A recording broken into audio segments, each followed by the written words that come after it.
Hola, ¿qué tal? Buenas tardes. Mi nombre es Ángel de Jesús Castro García y a continuación les presentaré el tema de glicósidos cardíacos y sesquiterpenolactonas. Bueno, empecemos con una breve introducción. Empecemos definiendo qué son los glicósidos cardíacos. Los glicósidos cardíacos, como su definición más simple, los podemos entender como unos compuestos esteroidales que están unidos a azúcares y que inhiben principalmente a la sodio-potasio ATPasa. Son moléculas formadas por un núcleo esteroidal, una aglicona, con cuatro anillos fusionados, uno o más glucídicas, moletes glucídicos unidos en el carbono 3 del esteroideo y su blanco terapéutico primordial, como lo digo, es la sodio-potasio ATPasa en el sarcolema cardiomiocito. Esto va a traernos beneficios que pues, ya veremos más adelante en la parte farmacológica. Por el otro lado tenemos a las lactonas cerquiterpenoides o cerquilactonas que están formadas o son terpenos de 15 carbonos con un anillo de lactona y estos son frecuentes en la astariasa. Este es un esqueleto también generado por la terpenosintasa y tiene el anillo de lactona interno, como ya lo digo, que es gamma o beta lactona, que define su subclase dentro de este grupo. Las cereas es una familia de estas cerquiterpelactonas y funcionan como compuestos efresivos frente a los herbívoros y los patógenos que hay o que rodean a estas cerquiterpelactonas. Posteriormente vamos a su clasificación. Los glicósidos cardíacos, que los clasificamos en dos grandes grupos, pueden ser las cardenolidos, que son un anillo de lactona de 5 miembros, como la digoxina o la digitoxina, y los bufadinolidos, que son anillos de lactona de 6 miembros, como el bufalín o la procilarida A. Estos anillos, pues, son el cardenolido, como digo, de 5 átomos, es también conocido como una enolida, o está formado por una enolida, y los bufadinolidos, que son anillos formados bueno, o también nombrados dienolidas, como los que ya se han mencionado. Para el caso de los cerquiterpenos o las cerquiterpenolactonas, vamos a tener que tenemos el esqueleto cíclico fusionado con la lactona. Eso es lo que le va a conferir el que sea una subclasificación o un subgrupo característico dentro de las cerquiterpenolactonas. Tenemos a las germacranolidos, que son ciclos de 10 carbonos más una lactona. Como ya lo digo, todos los ciclos deben de cumplir este apartado particularmente, como por ejemplo la L-enalina. Tenemos por otro lado a los guayanolidos, que son anillos funcionados de 5, 7 y 5 carbonos, anillos de 5, 7 y 5 carbonos respectivamente. Por ejemplo, la partenolida. Tenemos a los pseudoguanolidos, que son este mismo esqueleto de los guayanolidos, pero modificado en alguna parte de su estructura de algún anillo. Y tenemos por último las eudesmanolidos, que son dos anillos de 6, son un beso fusionado, son tritespénicos que tienen la lactona también en su estructura como característica principal, bueno, dentro de toda la clasificación. Ahora, por otro lado, vamos a pasar a las propiedades físico-químicas. Las agliconas son lipofílicas y la adición de los glucósidos mejora la hidrosolubilidad de estas.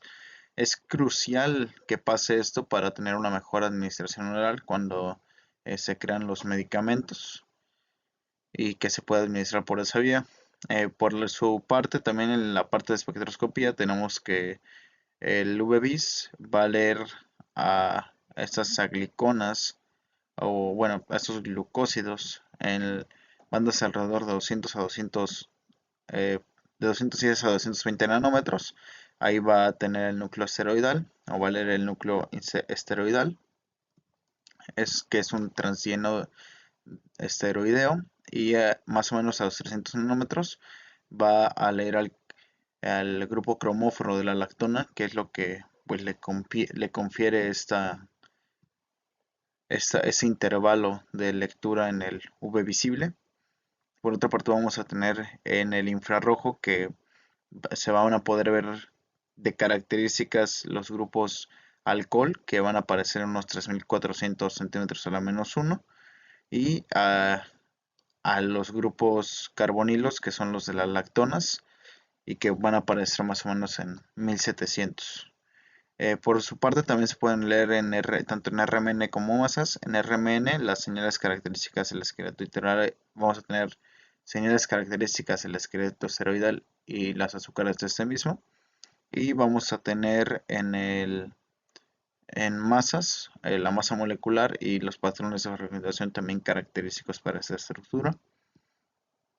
Eh, las cerquiterpenolactonas, además de picos de lactona e isoprenoides, van a mostrar eh, bandas alrededor de 800 a 900 centímetros a la -1 en el IR por las sustituciones de los anillos cerquiterpénicos que tienen dentro de estas. Pasamos a cómo es su extracción, su caracterización y su valoración. La extracción se realiza con disolventes hidroalcohólicos, eh, es decir, que tengan de un 70-80% de compuesto de metanol o etanol en su estructura, sobre material vegetal seco o mediante el método clásico de Stadsot, que este consiste en una extracción sucesiva con alcohol y precipitado con acetato de plomo. Este método. Para la parte de la purificación y la cuantificación, vamos a tener que ocupar cosas como la cromatografía. La cromatografía de capa fina nos va a servir con el revelador de ansidialceno para poder purificar y cuantificar, eh, principalmente para la identificación. Vamos a usar también el HPLC incorporado con V para la separación y la cuantificación más rápida y reproducible. Vamos a tener métodos colorimétricos como el reacción de Kede para identificar grupos carnenolidos que tienen los glucósidos, y vamos a tener caracterización fina también por el RMN. En este caso va a ser el bidimensional y vamos a ocupar técnicas como el COSI o el HSQC, y con eso vamos a determinar la posición de las azúcares y dónde están exactamente las azúcares que queremos identificar dentro de estos. Y también la espectrometría de masas nos va a ser útil. En este caso tenemos que utilizar espectrometría de masas de alta resolución, masas, para saber o descifrar la fórmula molecular de estos.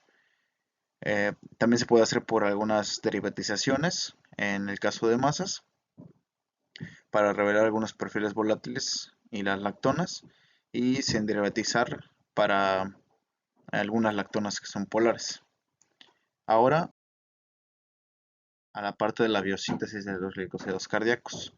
La biosíntesis se da principalmente de manera endógena y empieza con el colesterol, que va a pasar a la pregnolona. Posteriormente de esa pregnolona, eh, en esa pregnolona va a estar un citocromo muy importante que es el P450, que con la ayuda de este nos va a poder hacer que pasamos de la pregnolona a la progesterona, eh, de la progesterona a la de digitoxigenina, y pues posteriormente pueda sufrir una glicosilación y podamos obtener nuestros glicósidos cardíacos. La glucosilación va a ser en el carbono 3 por el UDP glucósido transferasa, va a formar la digoxina, esa va a formar la digoxetina. Bueno, se forman al mismo tiempo digoxina y digoxetina y algunos otros derivados, y este proceso va a estar regulado por, como lo decía, por enzimas como el P450 y glucosidotransferasas específicas para poder hacer todo este ciclo o este proceso.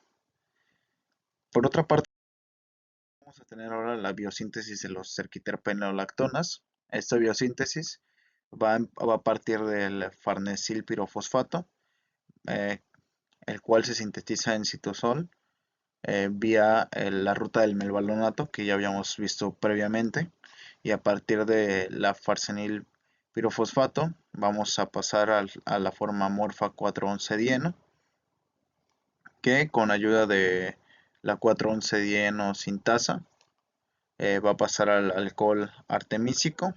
Ese va a ser ayudado por enzimas como la CIP71AB1 para pasar al aldehído artesímico, posteriormente eh, al ácido artesímico, y aquí vamos a tener otra enzima importante, que es la DHA deshidrogenasa, que nos va a proveer el ácido dihidroartesímico, y posteriormente pues vamos a obtener la artemisa, que es una cerquiterpenolactona, una de las más importantes dentro de esa familia y su clasificación. Ahora esto, vamos ahora a hablar un poco de las propiedades farmacológicas. Los glicósidos cardíacos, como eh, ya se habían visto un poco anteriormente, van a promover o aumentar la contractibilidad cardíaca, van a reducir la frecuencia cardíaca, pero tienen un riesgo de toxicidad al consumirlo en dosis altas, como las alteraciones del electrocardiograma, náuseas, entre algunas otras enfermedades también que puede provocar, como la cefalia, también puede venir con con esa toxicidad.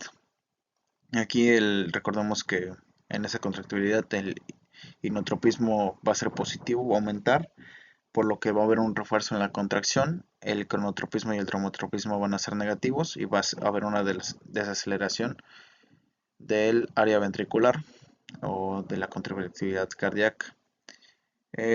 Por su parte, las lactonas cerquiterpenoides vamos a tener que son o tienen propiedades antiinflamatorias, antitumorales y antimaláricas. Y estas propiedades pues son las que principalmente hay que destacar. También son antiinflamatorias porque inhiben a la STAT3, y son citostáticas, son antitumorales, como ya lo había dicho. Y la partenolida induce también apoptosis en células leucémicas, que es parte del artículo que justamente leí, que viene, bueno, un poco después. Es antipalúdico. La artemisina, en este caso, que es la cerquiterpenolactona importante, o de la que he estado hablando un poco, produce radicales libres que reaccionan con su puente endoperóxido y reaccionan con hierro para producir ese efecto antipalúdico, y tienen actividad antimicrobiana y antivírica emergente. Ahora hablemos un poco de los principales productos farmacéuticos que existen con base en esto. Los glicósidos cardíacos tienen a la digoxina, a la digitoxina, la ouvaína y la olandrina. La digoxina tiene un tiempo de vida media de 36 horas y tiene una eliminación renal. La digotoxina es lipofílica, atraviesa mucho mejor barreras, tiene un tiempo de media de 7 días y se metaboliza por vía hepática. La ouvaína es aún de uso experimental, es en investigación para tratamientos cardíacos. Y por su parte, las cerquiterpenolactonas, tenemos la artemisina, de la que hemos estado hablando un poco más, que es un antipalúdico de primera línea. La partenolida también. Tenemos una dihidroartemisina, que no viene aquí, pero que es importante mencionarlo porque es un profármaco que tiene un tiempo de vida media mayor a la misma artemisina. Eh, Tenemos la partenolida, que se ocupa en ensayos de cefalia y cáncer. La helenalina, que es un antitumoral en modelos in vitro, y la pernolenalina. Y por último, aquí algunos de los dos artículos que leí, de los cuales refuerzan todo esto, la importancia de las cerquiterpenolactonas, por ejemplo, en la Cerquiterpenoids Lactones Benefits to Plants and People, que, este artículo nos describe en detalle las funciones defensivas de las lactonas en plantas y su potencial terapéutico en humanos. Incluye algunos mecanismos o hablan de algunos mecanismos inflamatorios anticancerígenos en líneas celulares que se han estado tratando con estos cerquitermonolactonas y por eso también su importancia. Y por otra parte, eh, tenemos este otro artículo que habla de los glicósidos cardíacos que inhiben el cáncer a través de la sodio-potasio TPasa dependientes de células de muerte, bueno, dependientes de la inducción de células de muerte. Y en ese artículo nos habla de que la digoxina y la uvaína, que son dos fármacos que se mencionaron en la anterior diapositiva, pueden incluir inducir apoptosis selectiva en las células tumorales por la señalización del sodio-potasio TPasa. Y esto abre perspectivas para uso en la parte oncológica, por ejemplo. Esto es importante porque, bueno, ambos artículos o trabajos subrayan cómo los compuestos tradicionalmente cardiotónicos o fitodefensivos están encontrando pues las nuevas aplicaciones terapéuticas que buscamos o queremos como carrera y entonces pues esa es la importancia de estos. Esto sería todo. Muchas gracias. Y aquí hay algunas de las referencias con las cuales se obtuvo esa presentación.